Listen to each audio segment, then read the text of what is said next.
Looking at your requirements, I was asked to look at requirement 2.3. And requirement 2.3 is about educational processes are monitored and improved. The conclusions from the monitoring are used to plan for the future. Teachers work with the students to make the school better. Feedback from assessment allows students to plan their next step. And finally, the school analyses data and uses this to implement improvements for the school. So the idea of self-evaluation is a very simple one, and that is schools take responsibility for finding out what they need to do to improve, and they take the action to improve things. So sometimes when I speak to secondary school principals, they tell me that self-evaluation is too difficult.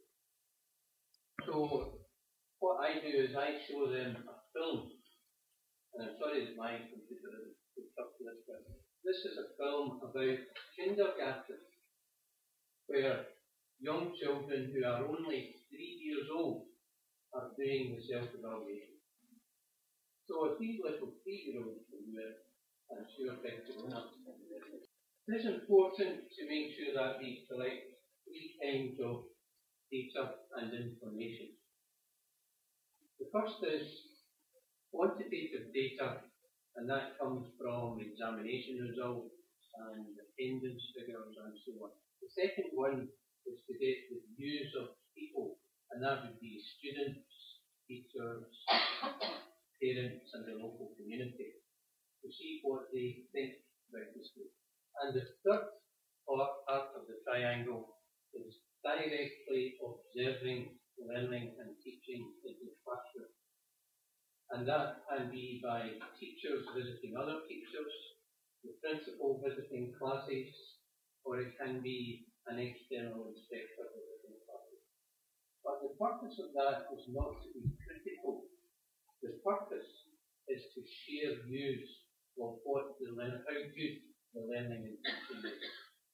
This is Dylan Williams from Fire, but he used to work at university.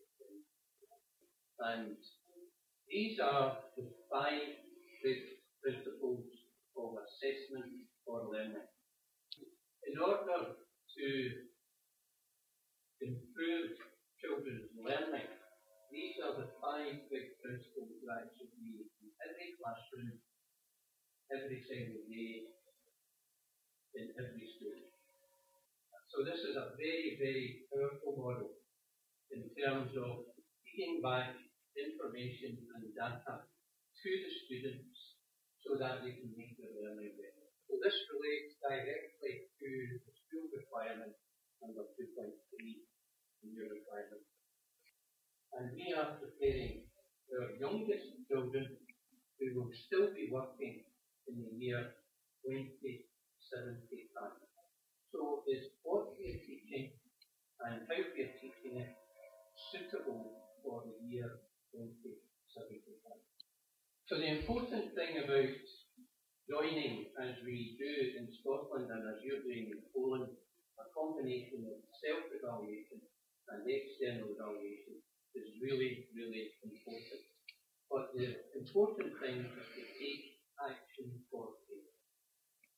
So what is the answer? And for this afternoon's seminar, I have chosen 6 things that I want to explore with you. The first one is leadership. Now, when you are a leader, you've got to be a manager and you've got to be a leader at the same time. So a very easy way to remember this, the difference, is that management is about dealing with the day-to-day complexity of the organisation, and leadership is about changing the organisation. So unless a big chunk of your time is focused on change, then you're not name a leader. The next thing is to look at time. So, next slide. Next slide. If we imagine that that square represents all the time and resources available to a school to do whatever it needs to do, that single big square. When I go into schools, I find that teachers are very, very busy, and they are very busy doing things to help students. So if you want to introduce a new curriculum, they say, you do not have the time. Does that sound familiar? So you say to them, I will give you another 3 teachers. And you go back 6 months later to visit them.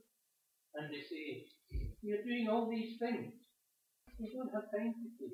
So what you have to do is start again. That represents all the time you have to do. And what schools have to do is do that in less time, or stop doing something.